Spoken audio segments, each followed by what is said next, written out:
Assalamualaikum warahmatullahi wabarakatuh. Di sini saya dari perwakilan kelompok saya akan menjelaskan tentang teori organisasi neoklasik. Sebelumnya saya akan memperkenalkan kelompok saya.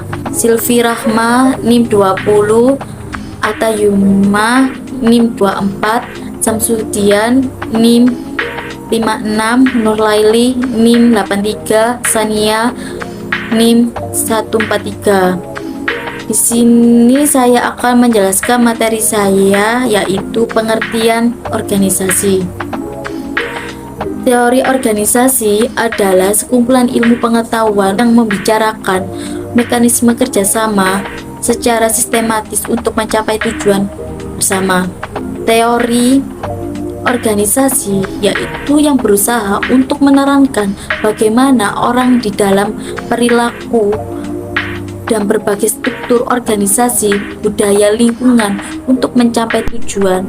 Dengan teori organisasi diharapkan suatu organisasi perusahaan dapat melakukan pekerjaan dengan cermat, efisien, optimal, aman, dan nyaman, serta mencapai target atau perencanaan.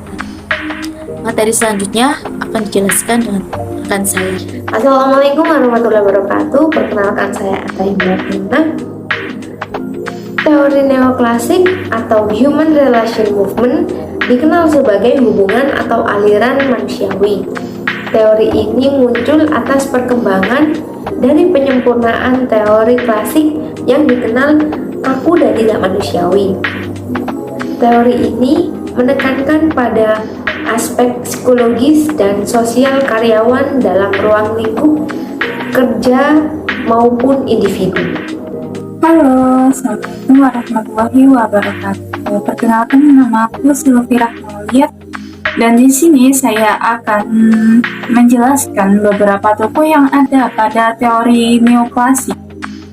Untuk tokoh yang pertama ada Hugo Masterbrek, yang mana beliau dikenal sebagai pencetus psikologi industri dalam buku yang berjudul Psikologi and Industrial Efficiency tahun 1913. Perkembangan teori neoklasik dimulai dengan inspirasi percobaannya di pabrik Houghton. Penemuannya telah menambah dimensi-dimensi baru.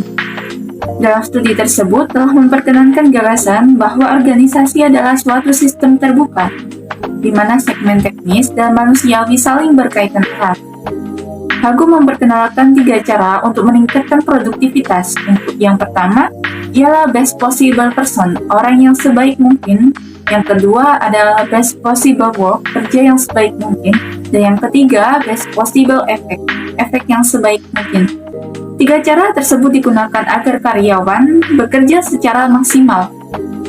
Untuk tokoh yang kedua ada Elton Mayo tahun 1980 sampai dengan 1949. Beliau memperkenalkan hubungannya yang diartikan sebagai suatu gerakan yang memiliki timbal balik antara manajer dan bawahannya, sehingga secara serasi mewujudkan kerjasama yang memuaskan, terciptanya semangat dan efisiensi kerja.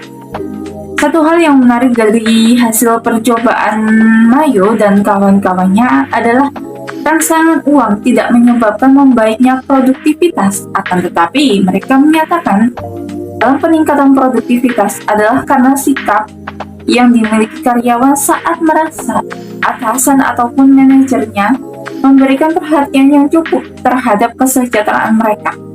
Untuk 2 tokoh kurang lebihnya saya jelaskan, dan untuk tokoh yang ketiga akan dijelaskan oleh rekan saya yang bernama Nurlaili Hidayati. Assalamualaikum warahmatullahi wabarakatuh. Perkenalkan, nama saya Nurlaili Hidayati. Mary Parker Follett 1868 hingga 1933. Mary berpikir bahwa para manajer bertanggung jawab penuh dalam mendorong para pekerja mereka guna mengupayakan tujuan keorganisasian secara antusias, bukan karena perintah. Dalam pembagian kerja neoklasik memandang perlunya 1. Partisipasi, yaitu melibatkan setiap orang dalam pengambilan keputusan. 2. Perluasan kerja sebagai kebalikan dari pola spesialisasi. Dan 3. Manajemen bottom up yang memberikan kesempatan kepada para junior untuk berpartisipasi dalam pengambilan keputusan manajemen puncak. Assalamualaikum warahmatullahi wabarakatuh. Perkenalkan, nama saya Muhammad Syamsuddin. Adapun fokus perhatian dari teori neoklasik ini adalah lebih menekankan pola-pola hubungan yang bersifat interpersonal atau informal dalam suatu organisasi. Kemudian berorientasi pada unsur manusia atau yang biasa disebut dengan personal oriented, dalam artian peninjauan untuk menentukan sikap yang baik dan benar, yang diutamakan tingkat kepuasan kerja manusia. Unsur-unsur manusia dianggap cukup penting dalam penerapan di suatu organisasi, karena pada dasarnya unsur manusia dianggap dapat membuat segala sesuatunya bergerak dan berubah secara dinamis dalam suatu organisasi. Cukup sekian pemaparan materi neoklasik dari kelompok kami. Kurang lebihnya kami mohon maaf, dan wassalamualaikum warahmatullahi wabarakatuh.